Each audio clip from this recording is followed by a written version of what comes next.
और कोरोना की तीसरी लहर के बीच दिल्ली, महाराष्ट्र जैसे राज्यों में तो केस घट रहे हैं, लेकिन दक्षिण के राज्यों ने चिंता बढ़ा दी है। वहां कोरोना का जबरदस्त विस्फोट जारी है। केरल में कल कोरोना विस्फोट हुआ। पिछले 24 घंटे में केरल में 50,000 से ज्यादा नए केस सामने आए हैं और साथ ही देश के 11 राज्यों में एक्टिव केस की तादाद बढ़ी है। इन हालात को देखते हुए केंद्रीय स्वास्थ्य मंत्री मनसुख मंडाविया ने आज दक्षिण भारत के राज्यों के स्वास्थ्य मंत्रियों के साथ बैठक करने का प्लान किया है और बैठक में मंडाविया इन राज्यों में कोविड वैक्सीनेशन और हेल्थ इंफ्रास्ट्रक्चर को लेकर बातचीत करेंगे। लेकिन इसी बीच महाराष्ट्र में कोरोना के केस में कमी के बीच सबसे बड़ी टेंशन वाली खबर मुंबई से आई, जहां पर तीसरी लहर में ब्लैक फंगस का पहला केस आ गया है। तीसरी लहर के बीच ब्लैक फंगस की दस्तक। मुंबई में ब्लैक फंगस का पहला मरीज। कोरोना की तीसरी लहर का कहर उफान मार ही रहा था कि ब्लैक फंगस ने एक बार फिर दस्तक दे दी है।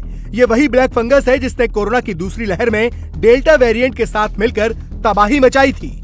इस बार मुंबई में ब्लैक फंगस का पहला केस मिल चुका है। 70 साल के एक बुजुर्ग के अंदर ब्लैक फंगस पाया गया है। बुजुर्ग 5 जनवरी से कोरोना पॉजिटिव थे और 12 जनवरी से ब्लैक फंगस के लक्षण दिखना शुरू हो गए। कोरोना की दूसरी लहर में ब्लैक फंगस बड़े पैमाने पर मौत की वजह बना था। अब एक बार फिर इससे लेकर टेंशन बढ़ गई है। एक्सपर्ट्स के मुताबिक इस बार वैक्सीनेशन ने वायरस से लड़ने की ताकत दे दी और उम्मीद की जा रही है कि ब्लैक फंगस उतना घातक नहीं होगा। लेकिन ब्लैक फंगस के लक्षण जानने बहुत जरूरी है ताकि वक्त पर इलाज मिल सके।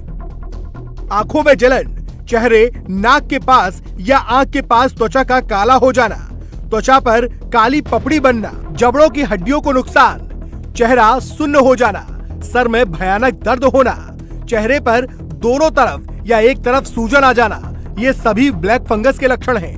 इन लक्षणों के दिखते ही तुरंत डॉक्टर की सलाह लें। ब्लैक फंगस अपनी जद में लेता है, इसलिए बेहद सतर्क रहने की जरूरत है।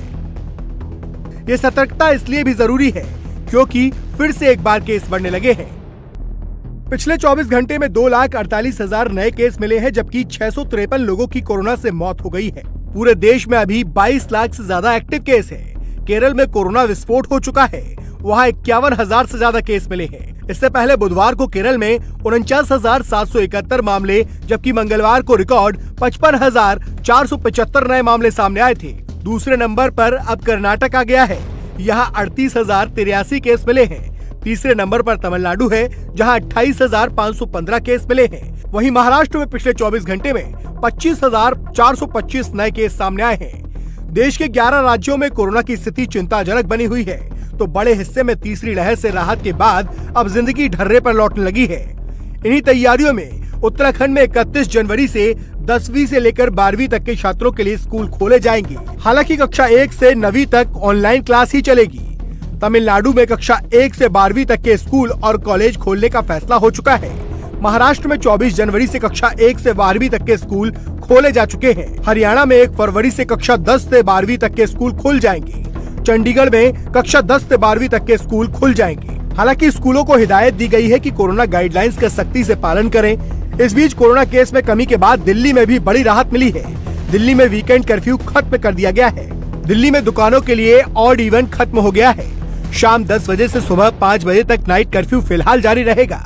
दफ्तरों में ग्रेड 1 के 100% कर्मचारी आएंगे। सिनेमा हॉल 50% क्षमता के साथ खुलेंगे।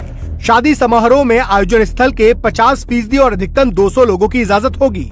इस तरह की ढील कई राज्यों में दे दी गई है और इसके साथ ही कोरोना वैक्सीन को बाजार में लाने की तैयारी भी शुरू हो गई है। लेकिन कोवैक्सीन और कोविशील्ड वैक्सीन मेडिकल स्टोर पर नहीं मिलेगी।